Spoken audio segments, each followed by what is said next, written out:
Hello everyone. Previous videos में हम GS, reasoning और मैथ्स के 15 क्वेश्चन कर चुके हैं। इस वीडियो में हम 15 क्वेश्चन से आगे सॉल्व करेंगे। पहला क्वेश्चन है, दिए गए चित्र के अनुसार एक वृत्त के अंदर एक समबाहु त्रिभुज है। समबाहु त्रिभुज होगा ए बी सी। इसकी तीनों भुजाएं बराबर होगी, तो angle P A C 60 degree होगा, एंगल ए बी सी भी 60 डिग्री और एंगल बी सी ए भी 60 डिग्री होगा। ओ सी एक रेडियस होगा और इसकी वैल्यू होगी ओ बी के इक्वल। ये दोनों बराबर होंगे, तो इस वाले ट्राइंगल में ओ सी के सामने वाला एंगल की वैल्यू होगी ओ बी के सामने वाले एंगल के बराबर। एंगल ए बी सी की वैल्यू 60 डिग्री है, तो एंगल ओ बी सी की वैल्यू होगी 60 की आधी 30 degree. Angle A C B की वैल्यू अगर 60 डिग्री है, तो एंगल ओ सी बी की वैल्यू होगी 30 डिग्री। एक ट्राइंगल के तीनों एंगल्स को ऐड करने पे 180 डिग्री आता है, 30 और 30 60 हो गया, तो एंगल बी ओ सी की वैल्यू होगी 180 माइनस 60 यानी कि 120 डिग्री। यानी कि ऑप्शन नंबर सी इसका करेक्ट आंसर होगा। 117 10 बच्चों का वेट दे रखा है और इसका एवरेज वेट से अधिक वाले बच्चे कितने हैं ये पूछा है। तो एवरेज निकालते हैं हम शॉर्ट मेथड से। इसमें हम कोई दिए गए नंबर में से कोई भी एक नंबर अपने मन से एवरेज सपोज कर लेते हैं। उसके बाद हम देखते हैं कि दिए गए नंबर से हमारे जो सपोज किया हुआ जो एवरेज है उसका कितना डेविएशन है। मान लिया कि मैंने एवरेज 40 ले लिया, तो जो 39 है, 39 40 से एक कम है तो डेविएशन -1 हो जाएगा। 38 2 कम है 40 से तो -2 डेविएशन। इसी तरह 35 का -5, 33 का -7, 41 का डेविएशन +1, 42 का +2, 43 का +3, +4 एंड +5। इस तरह से डेविएशन। अब जितने भी नेगेटिव नंबर्स हैं इन सबका नेट डेविएशन हो जाएगा -15 और जो पॉजिटिव नंबर है उन सबका डेविएशन हो जाएगा +14। -15 +14 हो गया -1। ये जो -1 है ये बाहर सभी 10 बच्चों में बटेगा, यानी कि जो एवरेज मेरा डेविएशन आया है -1/10, ये किससे कम होगा। जो मैंने सपोज किया था शुरू में एवरेज वेट 40 से इतना कम होगा एवरेज, एक्चुअल एवरेज। तो 40 माइनस 1/10 यानी कि 39.9 इसका एक्चुअल एवरेज होगा। इसको इससे ज़्यादा वेट वाले कितने बच्चे हैं, तो 39.9 से ज़्यादा 40 से लेके 41 42 43 44 और 45 टोटल 6 बच्चे हैं जिनका वेट औसत भार से अधिक है। 118 ए का वेतन 20 से 50% अधिक है, तो 50 को मैं फ्रैक्शन में चेंज करूंगा। 50 परसेंटेज को हटा के अपॉन 100 इक्वल्स टू 1/2।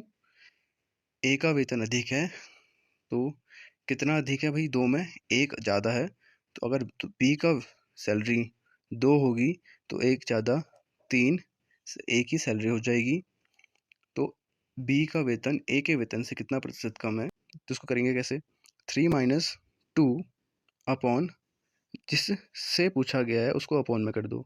ए के वेतन से पूछा गया है तो ए का वेतन 3 है, अपॉन में 3 आ जाएगा, 1/3 यानी कि 33 होल 1/3। ऑप्शन नंबर 20 का करेक्ट आंसर होगा। 119 पहली 5 संख्याओं की माध्यिका है, इसमें भी एवरेज निकालना है। पहली अभाज्य संख्या 2, अगली 3, 5 7 और 10 11। इन सब का एवरेज निकालना है तो ट्रेडिशनल तरीके से आप कर सकते हैं, सबको ऐड करा अपॉन 5 करके 5.6, या दूसरी मेथड से मैं इन सब का एवरेज मान के चल रहा हूँ कि 5 है, तो 5 से 5 का डेविएशन 0 होगा। डेविएशन यानी कि कितना दोनों के बीच कितना गैप है, तो 5 से 3 2 कम है, 2 3 कम है, 5 से 7 2 ज़्यादा है, 5 से 11 6 ज़्यादा है। तो इधर नेट डेविएशन कितना कम है, -5, कितना ज़्यादा है +8, तो टोटल हो गया +3। ये +3 कितनों में बटेगा, 5 अभाज्य संख्या है तो अपॉन 5। तो मेरा जो एवरेज जो मैंने माना था उससे इसको डिवाइड करेंगे तो +0.6 ज़्यादा एवरेज होगा, तो 5 + 0.6 यानी कि 5.6। ऑप्शन नंबर 20 का करेक्ट आंसर होगा। नेक्स्ट क्वेश्चन, एक आदमी एक पुराना मोबाइल फ़ोन 4,000 में ख़रीदता है, उस पे 2,000 रुपया खर्च करता है, तो अपनी जेब से कितना पैसा दे रहा है वो? 4,000 और 2,000 6,000 उसका कॉस्ट प्राइस हम कंसिडर कर सकते हैं, और बेच रहा है 7,500 में, तो सेलिंग प्राइस हो गया 7,500। तो प्रॉफिट परसेंट कितना होगा? S P minus C P upon C P into 100। तो कैलकुलेट करेंगे, ये आ जाएगा 25%, ऑप्शन नंबर सी। दिए गए फ्रैक्शंस का लॉस ऑफ वो कितना होगा? एलसीएम निकालने का तरीका है कि जितना भी न्यूमरेटर है, न्यूमरेटर का एलसीएम ले लो, और जो डिनोमिनेटर है, डिनोमिनेटर का एचसीएफ ले लो। तो 2, 3 और 4 का एलसीएम लिया तो आएगा 12, और 3, 5 और 7 का एचसीएफ 1, तो 12/1, यानी कि ऑप्शन नंबर डी इसका करेक्ट आंसर है। तो 3 गुणा 7 कितना होगा? 3 धन 7 यानी कि 10 का स्क्वायर, ऑप्शन नंबर डी 100। इसमें 9 का अंकीय मान 9 और 9 का स्थानीय मान 9,000, दोनों को जोड़ेंगे तो 9,009 सही आंसर आ जाएगा इसका, ऑप्शन नंबर डी। 96 का रोमन संख्या रूप होता है, 100 को लिखते हैं सी माइनस 10 यानी कि एक्स, तो इसको 90 को लिखते हैं एक्स सी प्लस 6 यानी कि वी आई, तो ऑप्शन नंबर सी इसका करेक्ट आंसर होगा। 256 के ओवर 3/4, तो 256 होता है 16 का स्क्वायर, 16 का स्क्वायर की पावर 3/4, तो कटा आया 16 का क्यूब, 16 की पावर 3/2, 16 को लिख दिया 4 का स्क्वायर, फिर कट के 4 की पावर 3 यानी कि 4 गुणा 4 गुणा 4 64, ऑप्शन नंबर सी इसका करेक्ट आंसर हो जाएगा। 126, एक घन का आयतन एक घनाभ के आयतन के बराबर है, तो घन का आयतन होता है ए क्यूब की वैल्यू घनाभ के आयतन तीनों भुजाओं का गुणनफल इसके बराबर, तो ए की वैल्यू हो जाएगा क्यूब रूट ऑफ इन सब का। तो इन सब का जब क्यूब रूट करेंगे तो कैसे करेंगे? 9 को लिख दिया 3 3 जा 9, 6 को 2 3 जा 6, 4 को 2 2 जा 4, अब 3 3 का पेयर 3 3 3, एक 3 इस क्यूब रूट से बाहर आ जाएगा, 1 2 3, 3 2 है तो ये भी क्यूब रूट से बाहर आके 1 2 बन जाएगा, तो ए की वैल्यू आ जाएगी 3 2 जा 6। वह छोटी से छोटी संख्या बताइए जिससे दिए गए नंबर को भाग देने पर एक पूर्ण वर्ग संख्या प्राप्त होती है। तो इस तरह के सवालों को करने के लिए 19404 के फैक्टर करेंगे। तो फैक्टर करने पे मेरे को पेयर मिल रहा है 2 का, 3 का, 7 का, एक 11 मेरे पास एक्स्ट्रा बच रहा है, तो उस 11 को अगर मैं हटा दूं, यानी कि कैसे हटेगा ये? जब मैं 11 से इस संख्या को भाग दूंगा तो ये संख्या पूर्ण वर्ग बन जाएगी, पूर्ण वर्ग बन जाएगी, यानी कि दिए गए नंबर के फैक्टर्स पेयर में होंगे, तो इसका सही आंसर आएगा ऑप्शन नंबर डी 11। योग दो संख्याओं का 14 है, तो x plus y equals to 14 हो गया, अंतर 10 है, फिर इन दोनों इक्वेशन को ऐड कर दिया तो 2x 24 आ गया, x की वैल्यू 12 आ गई, तो y की वैल्यू हो जाएगी 14 माइनस एक्स यानी कि 2। तो उन दोनों संख्याओं का गुणनफल क्या होगा? x आ गया 12, y आ गया 2, तो एक्स वाई की वैल्यू आ जाएगी 24 यानी कि ऑप्शन नंबर बी। कितने समय में कोई धन 10% वार्षिक साधारण ब्याज की दर से दोगुना हो जाएगा? कि इस सवाल को करने के दो तरीके हैं। पहले मैं मान के चल रहा हूँ कि अगर मेरे पास 100 रुपये हैं, 10% अगर साधारण ब्याज सिंपल इंटरेस्ट मिल रहा है, तो पहले साल वो पैसा 110 रुपया हो जाएगा, दूसरे साल 120, तीसरे साल 130, इसी तरह 10वें साल वो मेरा पैसा 200 रुपये हो जाएगा। तो 2 गुना 100 का 2 गुना होने में कितना टाइम लग रहा है? 10 साल। ये तो है ट्रेडिशनल मेथड। इसके अलावा जो एक फॉर्मूले वाली मेथड होती है उससे भी कर सकते हैं इसको। प्रिंसिपल शुरू में अगर 1 मानता हूँ तो कितने टाइम में वो 2 गुना हो जाएगा, तो अमाउंट वो चाह रहा है कि 2 गुना हो जाए। सिंपल इंटरेस्ट का फॉर्मूला होता है PRT अपॉन 100, प्रिंसिपल की जगह 1 रख दिया, आर की जगह 10, डेट दे रखा है 10%, टाइम पूछ रहा है अपॉन 100, और सिंपल इंटरेस्ट है अमाउंट माइनस प्रिंसिपल 2 माइनस 1 यानी कि सिंपल इंटरेस्ट है 1। इसको रख के मैं सॉल्व करूंगा तो टाइम आ जाएगा 10 साल। Option number B correct answer है। A/B दे रखा है 2/3, B/C दे रखा है 6/5। ऊपर B की वैल्यू 3 दे रखी है, नीचे B की वैल्यू 6 है, तो ऐसा हो नहीं सकता, इसलिए मैं B की वैल्यू को सेम करने के लिए ऊपर 2 से मल्टीप्लाई करता हूँ। B को भी 2 से मल्टीप्लाई करूंगा तो A को भी 2 से मल्टीप्लाई करूंगा, तो A की वैल्यू 2 2 जा 4 आ गई, B की वैल्यू 3 2 जा 6, नीचे भी 6 है, और C की वैल्यू आ गई 5। तो ऑप्शन नंबर 20 का करेक्ट आंसर है। पी क्यू आर एस तथा टी 5 क्रमागत विषम संख्याएं हैं, तो कौन इसका औसत नहीं है? तो मैं मान के चल रहा हूँ कि 5 क्रमागत विषम संख्याएं कौन कौन सी है? 3, 5, 7, 9 और 11। तो इसका एवरेज कितना आएगा? बीच का टर्म 7। तो इसको ऑप्शन में रख कर देखेंगे। पी की वैल्यू आई 3 प्लस 4, तो मेरे को एवरेज मिल रहा है बिल्कुल 7 मिल रहा है। आर, ऑप्शन नंबर आर में 7, फिर से मेरे को एवरेज मिल रहा है। एवरेज के फॉर्मूले से तो एवरेज मिलेगा। ऑप्शन नंबर डी से मुझे एवरेज नहीं मिलेगा, तो इसका जो औसत नहीं होगा वो होगा ऑप्शन नंबर डी। षटभुज के सभी अंतःकोणों का योग होता है, तो इसका फॉर्मूला होता है n-2 इंटू 180। n की वैल्यू है 6 - 2 यानी कि 4 इंटू 180। 18 चक्को 72, तो 720 डिग्री। ऑप्शन नंबर डी इसका करेक्ट आंसर हो जाएगा। यदि एक तालाब की लंबाई और चौड़ाई दे रखी है तथा इसमें 210 मीटर क्यूब पानी आता है, आयतन है इसका, तो इसकी गहराई होगी L B H equals to volume, तो एच इक्वस टू हो जाएगा 210/6 इंटू 7। इसको सॉल्व करके आंसर आ जाएगा 5 मीटर। Option number A. एक व्यापारी अपनी वस्तुओं पर उनके क्रय मूल्यों से 20% अधिक मूल्य दर्ज करता है। माना कि कॉस्ट प्राइस 100 रुपये है, तो 20 रुपया अधिक मूल्य दर्ज करता है, तो मार्क्ड प्राइस वो करवाएगा मार्क्ड 120 रुपया। बिक्री के समय 10% छूट देता है, तो छूट हमेशा मार्क्ड प्राइस में कैलकुलेट करते हैं। तो 120 का 10% यानी कि 12 रुपये का डिस्काउंट देगा, तो 120 में से 12 रुपये घटा के वो 108 रुपये में बेचेगा। उसका प्रॉफिट परसेंट कितना हुआ? प्रॉफिट परसेंट के लिए SP - CP अपॉन 100, तो आंसर आ जाएगा 8%। Option number D. 500 का x% इक्वस टू 300 का y%, तो इसको काट के सॉल्व करेंगे। ऑप्शन नंबर बी 3:5 सही आंसर आ जाएगा। 136, यहाँ पे a का स्क्वायर बन रहा है -2ab और ये बन रहा है b का स्क्वायर। इसकी वैल्यू होती है a - b का होल स्क्वायर के इक्वल। इसको सॉल्व करेंगे। ऑप्शन नंबर ए इसका आंसर होगा। इस तरह के सवालों को कैसे करना है? सबसे नीचे से लेके चलना है। 1 + 1/2 की वैल्यू आएगी 3/2, फिर ये वैल्यू जब ऊपर जाएगी तो ये 1/3/2, तो ये बन जाएगा 2/3। तो इस 2/3 में ये 1 ऐड होगा, तो मैं 1 + 2/3 करूँगा 5/3। फिर ये वापस से जब ऊपर 1/5/3 होगा, तो ये बन जाएगा 3/5। तो इसके साथ ये किसके साथ माइनस में है? 1 के साथ माइनस में है, तो उसको कैलकुलेट करेंगे तो आंसर आ जाएगा ऑप्शन नंबर बी 2/5। ए और बी दो संख्याएं 3:4 के अनुपात में है। एलसीएम 3 और 4 का एलसीएम 3 चक्को 12 आ जाएगा। 12 ना होकर एलसीएम दे रखा है 84, इसका 7 गुना, तो बड़ी संख्या भी 7 गुना होगी, यानी कि 7 चक्को 28। Option number D. m और n सम और विषम पूर्णांक संख्याएं।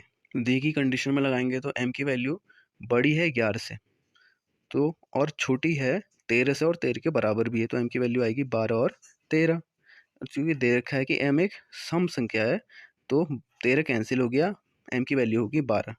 इस तरह सेकंड कंडीशन में रखने पर n की वैल्यू मिलेगी, n बड़ा होगा 12 से और छोटा होगा और बराबर होगा 14 के। 12 से बड़ा 13 और 14, और ये चूंकि n एक विषम संख्या है, तो ये 14 कट गया, तो n की वैल्यू आ जाएगी 13। m + n की वैल्यू आ जाएगी 25। Option number B. कक्षा के 70 बच्चों में प्रत्येक छात्र कम से कम एक खेल खेलता है। 40 छात्र क्रिकेट खेलते हैं, 37 हॉकी खेलते हैं, तो दोनों खेल खेलने वाले की संख्या इस वाले डायग्राम में जो बीच का जो पोर्शन होगा, यहाँ पे कितने बच्चे दोनों गेम खेलेंगे, वो उनका नंबर पता चलेगा। तो उसका फॉर्मूला होता है NA union B = NA + NB - NA intersection B। Total जो जितने बच्चे हैं 70, वो आएगा A यूनियन B, दोनों का यूनियन, NA की वैल्यू है 40, NB की वैल्यू है 37, माइनस दोनों का इंटरसेक्शन, उसकी वैल्यू हमको पता नहीं है, उसको मैंने x ले लिया। इसको सॉल्व करने पे x की वैल्यू 7। ऑप्शन नंबर सी इसका करेक्ट आंसर होगा। इस DI में लोगों की कुल संख्या 20,000 दे रखी है, तो यहाँ टोटल परसेंट इन सबको कैलकुलेट करेंगे, ऐड करेंगे तो ये आ रहा है 100%। ये 100% ना होके 20,000 है, यानी कि कितना टाइम्स, 200 टाइम्स। तो अब हर एक चीज़ कृषि भी 30%, मतलब कितने लोग होंगे, 3 दूनी 6, 6,000 लोग कृषि वाले होंगे। हर चीज़ अब 200 के टाइम्स में चलेगी, 200 के मल्टीप्लाई में। तो क्या चीज़ पूछ रहा पहला, व्यापार की तुलना में सेवा में शामिल लोगों की संख्या कितनी अधिक है। व्यापार वाले 10% थे, सेवा में 20%, सेवा वाले 10% ज़्यादा है, तो 10 इंटू, अब वो 10% ना होकर कितना टाइम्स, 200 टाइम्स, यानी कि ऑप्शन नंबर बी 2000 इसका करेक्ट आंसर होगा। कृषि क्षेत्र में कितने लोग लगे हैं, इसका भी हमने कैलकुलेट करा था, इसका भी 30 का 200 टाइम्स, यानी कि ऑप्शन नंबर ए 6000। कौन एक समकोण त्रिभुज की भुजा नहीं है, पाइथागोरन थ्योरम लगा के हम चेक करेंगे। 9, 15 और 12 तो ये पाइथागोरन ट्रिपलेट होता है। 2 का स्क्वायर प्लस 1 का स्क्वायर 4 प्लस 1 5 √5 ये भी होगा। 3, 4 और 5 तो पाइथागोरन ट्रिपलेट होता है। ऑप्शन नंबर डी एलिमिनेट हो गया, फिर इस तरह से ऑप्शन नंबर डी इसका एक समकोण त्रिभुज की भुजा नहीं होगा। ऑप्शन नंबर डी इसका करेक्ट आंसर होगा। ए और बी कंपनी में साझेदार है, प्रॉफिट रेशियो दे रखा है 5:9, टोटल प्रॉफिट हो गया इनका फिर 5 + 9, 5 + 4 9, 9 ना होके दे रखा है प्रॉफिट कितना, 14,400, कितना टाइम्स है ये, 1600 टाइम्स है। तो अब हर एक चीज़ क्या पूछ रहा, वो 1600 टाइम्स होगी। जो पूछा है उसने, ए को लाभ का कितना हिस्सा मिला, ए का प्रॉफिट भी कितना टाइम्स होगा, 1600 टाइम्स, यानी कि ऑप्शन नंबर बी 8000। एक सिक्के का व्यास 2 सेंटीमीटर है, जो उसकी रेडियस होगी वो 1 सेंटीमीटर होगी। यहाँ से यहाँ इस तरह इसकी रेडियस 1 होगी, यहाँ पे रेडियस 1 होगी। तो क्या पूछ कह रहा, यदि ऐसे 4 सिक्के एक मेज पर रखकर इस प्रकार रखे जाए कि प्रत्येक का किनारा अन्य 2 को स्पर्श करे, तो उनके बीच खाली जगह का क्षेत्रफल कितना होगा। पाई की वैल्यू दे रखी है, तो आर की वैल्यू मेरे को पता चल गई 1 है, क्योंकि डायमीटर 2 है, 2 का हाफ 1। तो एरिया ऑफ सर्कल, अब इस वाले हिस्से का, इस वाला, ये वाला हिस्सा और ये वाला हिस्सा और ये वाला हिस्सा सब मिलके एक पूरा एक सर्कल बना लेंगे। तो उस सर्कल का मैं एरिया निकालूंगा पाई आर स्क्वायर से, तो वो आ जाएगा 3.14 सेंटीमीटर। तो एरिया ऑफ स्क्वायर कितना आएगा, वो होता है ए का स्क्वायर 1 + 1, 2 मेरा साइड है, तो साइड का स्क्वायर 2 का स्क्वायर 4, इस वाले स्क्वायर का एरिया आ जाएगा। तो शेडेड एरिया कितना होगा, इस स्क्वायर में से अगर ये सर्कल के एरिया को मैं कम कर दूं, तो मेरा शेडेड एरिया मिल जाएगा 0.86, ऑप्शन नंबर सी। 2 अंकों की कितनी संख्याएं हैं जो 10 से पूर्णतया विभाजित हो जाती है, तो ये नंबर्स होंगे 10, फिर 20, 30, 40, 50, 60, 70, 80, 90, total 9 number, option number B. 3 नियमित षटभुज जिनमें प्रत्येक की परिधि 120 सेंटीमीटर है, को चित्र में दर्शाए अनुसार जोड़ा गया है। परिधि 120 सेंटीमीटर है 6 भुजाओं का, तो इसकी साइड कितनी हो जाएगी, 120/6, यानी कि 20 सेंटीमीटर इसकी साइड हो जाएगी। टोटल कितनी साइड है, 1 2 3 4 5 6, 6 ऊपर 6 नीचे, 12 13 14, तो आया 20 गुणा 14, यानी कि 14 दूनी 28, 280 सेंटीमीटर इस आकृति की परिधि हो जाएगी। Option number D. 42:165, ये किसके इक्वल है, m/330 के। इसको कैलकुलेट करेंगे तो m की वैल्यू आ जाएगी 84। तो इस m की वैल्यू को इस फॉर्मूले में रखेंगे तो आ जाएगा ऑप्शन ए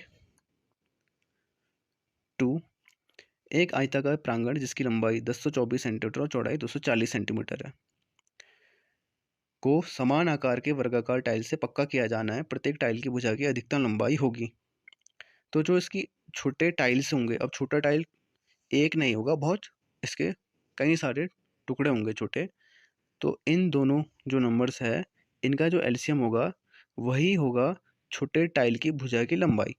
1024 को मैं लिखता हूँ 16 × 16 × 2 × 2, 240 को भी लिखता हूँ 4 × 4 × 15। तो कॉमन क्या आ रहा है, लीस्ट कॉमन मल्टीपल, दोनों में कॉमन मल्टीपल क्या है, 16, तो एलसीएम आ जाएगा दोनों का 16। इसको आप दूसरे तरीके से भी निकाल सकते हो, दोनों का एलसीएम फैक्टर मेथड से, वो भी 16 ही आएगा। किस त्रिआयामी आकृति में 5 फलक, 8 किनारे और 5 शीर्ष है? इसका आंसर आएगा ऑप्शन नंबर डी। तो ये थे मैथ्स के 50 क्वेश्चन। तो अभी हम लगभग कर चुके हैं जीएस का पूरा पोर्शन, रीजनिंग का पूरा पोर्शन और मैथ्स का पूरा पोर्शन। इसके बाद फिर हम मिलेंगे नेक्स्ट वीडियो में। Thank you.